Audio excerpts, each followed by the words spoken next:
Hello and welcome to the presentation of my research project entitled A Systematic Review on the Impact of Nursing Interventions on Outcomes for Patients with Pacemakers. My name is Guirjen and I am an MSN student of St. Paul University of the Philippines. This is in partial fulfillment of the requirements for the course MCC 201A or Advanced Methods of Research 1 for the degree Master of Science in Nursing major in Adult Health. So this research project include the following: the introduction, which include the statement of the problem, methodology, which include research design, the participants of the study, instrumentation, data gathering procedure, data analysis, and results and discussion, as well as the conclusion and recommendations of my research project. I am currently working and living here in Cologne, Germany for around 8 years now, and I am affiliated in Evangelisches Krankenhaus Köln-Kalk, Kardiologische Funktionsdienst, or in Cardiac Function Unit. We do diagnostic cardiac examinations, which include ECG or electrocardiogram, echocardiography or ultrasound of the heart, as well as lung function tests and implantation and explantation of pacemakers. So as you can see here in the presentation, in the picture, is an old couple. They are Mr. Arne Larsson, who's, according to this article, um, his heart is like a flickering candle flame threatened to extinguish at any moment. In 1958, however, amidst the hum of Stockholm Hospital, Larsson became the stage for medical marvel that would change the rhythm of the hearts forever. This wasn't just a medical triumph, but a beacon of possibility for millions facing the shadow of sudden death. On the picture below are Mr. Arne Larsson on the right side with glasses, and on the middle and on the left side are Dr. Ake Zenning and Dr. Rune Elmquist. They were the two physicians and developers thirsting for innovation and dreamt of the solution to the problem of Mr. or Engineer Larsson. Their creation is like a bulky contraption resembling a hockey puck as a small scotch tape. It was the world's first implantable pacemaker, and it would become Larson's lifeline, coaxing his faltering heart back into a steady beat. In his lifetime, he received over 25 pacemakers, and even smaller and more efficient than the last.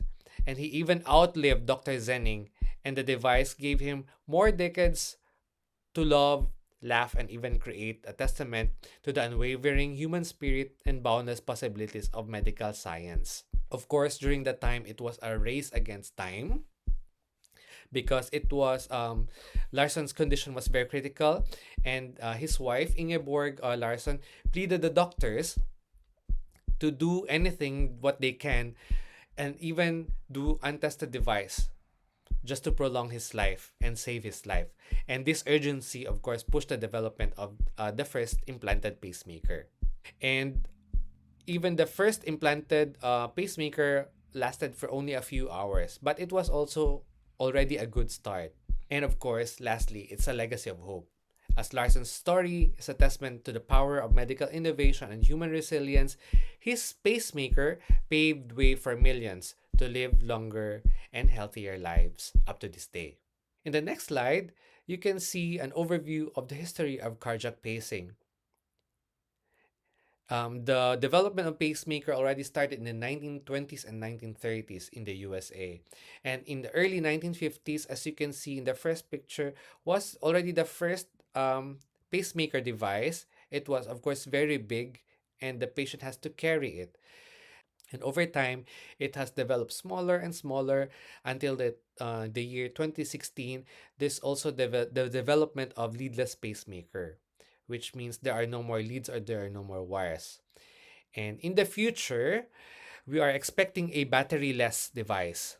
This time, I will make my screen larger because I have with me some dummies and pacemakers in order to show to you. and how the development of the pacemakers have evolved. So the first one here is quite big. It's as big as my palm. This is the implantable cardioverter and defibrillator, or subcutaneous. This is not implanted near the chest, but implanted on the abdomen with two wires here.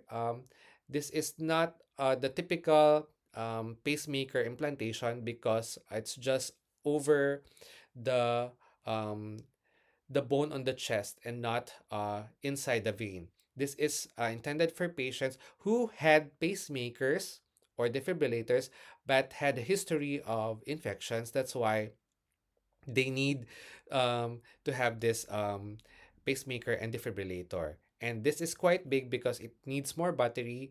This can deliver shock to the patient when needed. Another sample of a pacemaker is this one here. It's also still quite big and quite thick. This is also a pacemaker and defibrillator and cardioverter. That means depending on the case of or the status of the patient, it can give shock to the patient or defibrillate the patient when needed. I also have here another sample of a pacemaker. It's also still quite big and quite thick. It's also a pacemaker and defibrillator, and it's called CRT with three wires. So I can show you a sample of a wire. It's very flimsy and long. It's around 52 centimeters, and the long ones are 69 or 60 centimeters long. Here's the next sample of a pacemaker. This is how the ordinary or average pacemaker looks like. It's quite small, smaller than my palm, and it's also quite thin.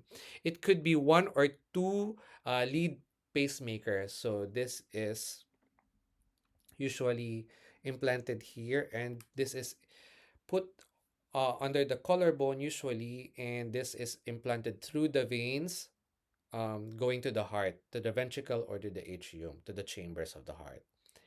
And lastly, I would like to show you the leadless pacemakers. There are also different developers or manufacturers. Here's a sample of a leadless pacemaker. And for comparison, I have here with me a small capsule. So it's really as small as a capsule. This is implanted on the groin of the patient and leading to the ventricle. So since there are no more leads or no more wires, the chance of dislodgement is of course smaller, and but and also is also intended for patients who had history of infection after a previous implant of a pacemaker. Millions of patients or people are affected by arrhythmias or problem with the rhythm of the heart or conduction of the heart rhythm every year. It's one in three out of five um, after the age of 45 years.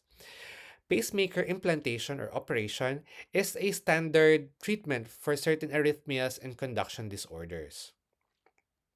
The efficacy of the intervention transcends the confines of the operating room. It means it goes beyond the four corners of the operating room. That's why inconsistent nursing practices leads to inadequate patient adherence, increased complication after implantation, and even diminished quality of life. That's stated in studies by Ahmed and others and Barrison in 2024.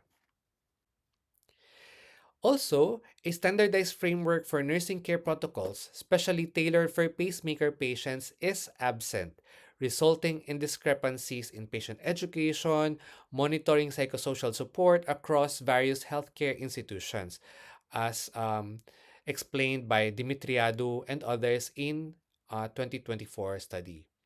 The pictures on the right are not so good pictures. They are samples or illustrations of the complications of following a pacemaker implantation.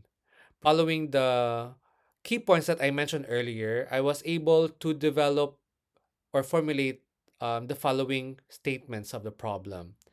Number one, how do different nursing interventions impact short term and long term outcomes for patients with pacemakers? Number two, what are the most effective nursing strategies for preventing post implantation complications, just like infections, lead dislodgement, and device malfunction?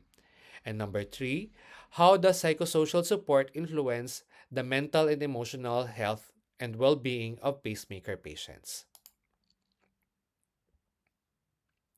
I utilized the systematic review.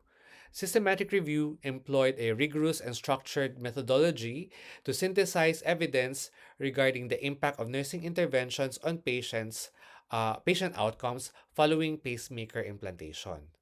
So, my systematic review followed the PRISMA 2020 guidelines, or the preferred reporting items for systematic reviews and meta analysis. This is to ensure transparency, consistency, and replicability of the research.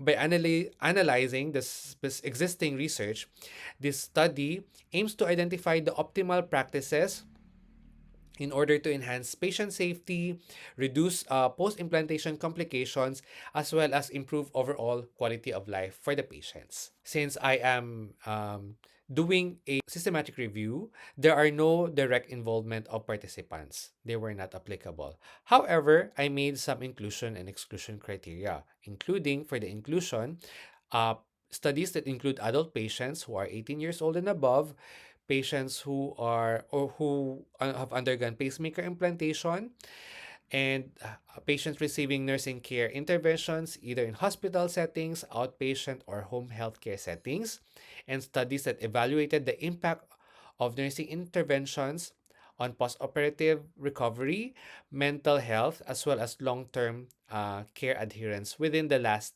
10 years, from 2015 to 2025, or up to the present. The studies that include excluded in my systematic review are studies that focus solely on pediatric patients with pacemakers, studies that analyze surgical techniques without discussing nursing care, and patient-centered outcomes related to nursing interventions that were not reported in the study. I used two tools for the instrumentation of this project. The first one is the DEF, or the Data Extraction Form. The second instrument that I used is the CASP, or the Critical Appraisal Skills Program. These two tools ensure that only high quality and methodologically sound studies were included in the final analysis. So let's proceed to the gathering procedure of data. The first step is the identification and selection of the studies. A comprehensive literature search was conducted between February 6 and February 20, 2025 across different platforms, including PubMed, Scopus, Google Scholar, CINAHL, and I was able to retrieve around 500 studies. After removing 120 duplicate studies, the remaining 380 underwent title and abstract screening based on the predefined eligibility criteria. And at this stage, 230 studies were excluded for reasons like non-nursing interventions, studies unrelated to pacemaker patients, and reviews that did not report clinical outcomes. So going down to the in the flow chart of PRISMA 2020 guidelines, the total of 150 full text articles were evaluated for eligibility, and based on the established inclusion and exclusion criteria that I mentioned earlier, 130 studies were excluded due to inadequate and methodological quality, insufficient data, or even lack of relevance. And ultimately, around 20 high quality studies were selected for comprehensive review and analysis.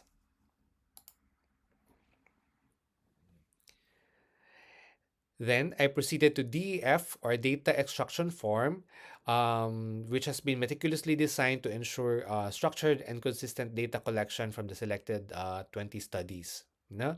As mentioned, the DF documented the study details, the data analysis, or the study design, whether it's a random clinical trial or cohort study, case study, or meta analysis, sample characteristics, um, including the demographic data or details, nursing interventions examined, measured outcomes, as well as the key findings and the limitations of the study were also reflected on the DEF. And then I also utilized the CASP. 85% of the studies, or 17 out of 20, demonstrated high credibility and well supported conclusions. So, three studies had potential limitations, including short follow up durations and self reported data. Two studies lack clearly defined methodology, affecting reproducibility, and studies that did not meet the CASP criteria or standards were also excluded on the final data analysis to minimize bias as well as inconsistencies. A structured and thematic approach was used from the included studies and are divided into two key components, which is the qualitative thematic analysis, in which the studies were categorized into four primary nursing interventions like preoperative education, postoperative monitoring, psychosocial support, as well as long term follow up. And secondly is the comparative outcome analysis, no? Like the reduction of infection rates due to nursing interventions, impact of preoperative education on patient anxiety levels, and effects of psychosocial support on the quality of life indicators. After the data is gathered and analyzed, let's now proceed to the results and discussion based on the objectives. The first objective is the impact of nursing interventions on short term and long term outcomes. The table that you can see currently is the effectiveness of nursing interventions in pacemaker patients. You can see the nursing interventions, the description, the short-term impact, that's the impact within the 6 months after the implantation of pacemaker, the long-term impact, that's beyond 6 months, and the supporting studies. According to the systematic review, preoperative education substantially reduces anxiety and long-term adherence to care guidelines. And post-operative monitoring reduces infection rates and hospital readmissions, ensuring safer recovery process. Psychosocial support enhances the quality of life, aiding the patient in their emotional adjustment to living with a pacemaker. And long-term follow-ups are definitely essential for maximizing the longevity of pacemakers and minimize device-related complications. Let's proceed to the second objective, the effective nursing strategies for prevention of for preventing post-implantation complications. The most common complications after pacemaker implantation include infection, lead dislodgement, and even psychosocial distress. That's even mentioned by Naim and others, and even Shah in their studies in 2024. Thereby, comparative research emphasizes the most effective nursing strategies for minimizing these risks. As you can see on the table, the analysis of selected studies identified specific nursing strategies that are highly effective in reducing post implantation complications, such as routine infection monitoring, reduces readmissions by 30%, no? Highlighting its crucial role in post implantation nursing care, as backed up by Shah and others in 2024, and also by Ramirez also in 2024.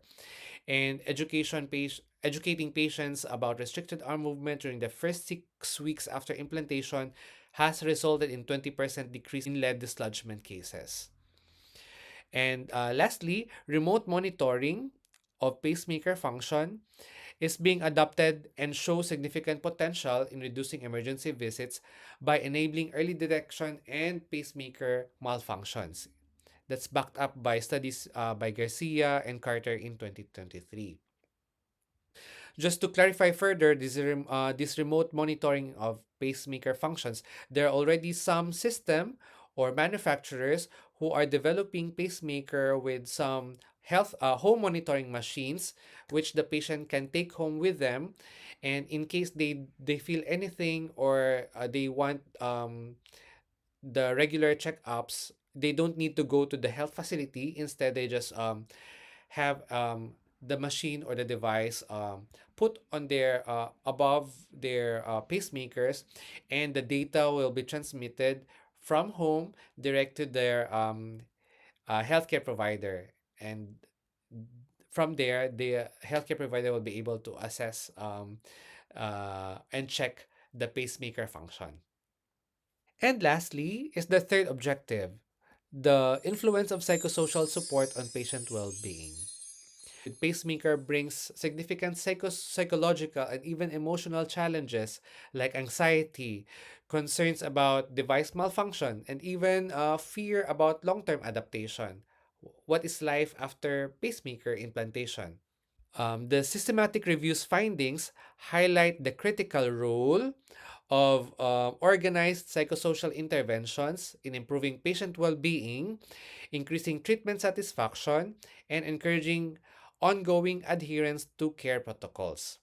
In summary, the findings of this table of this presentation indicate that a transition towards home-based follow-up models has the potential to substantially enhance and improve the patient's reported outcomes as well as the long-term success in the rates of pacemaker implants.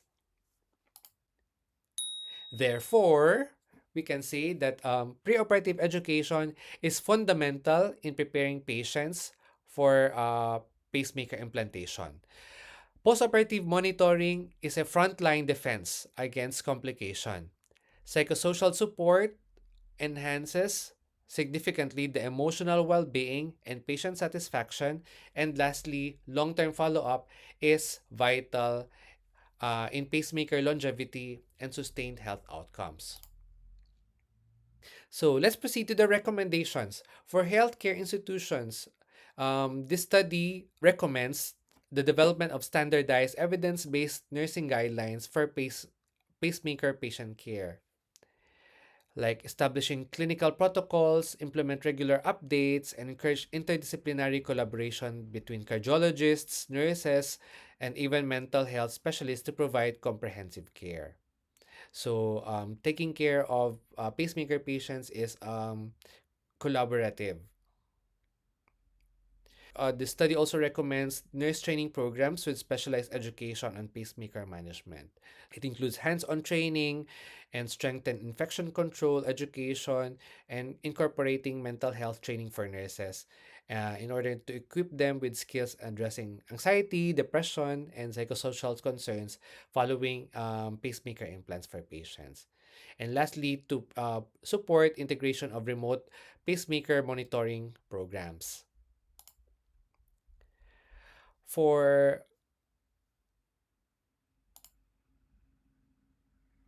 research and policymakers, of course, it's recommended to expand research on long term impact for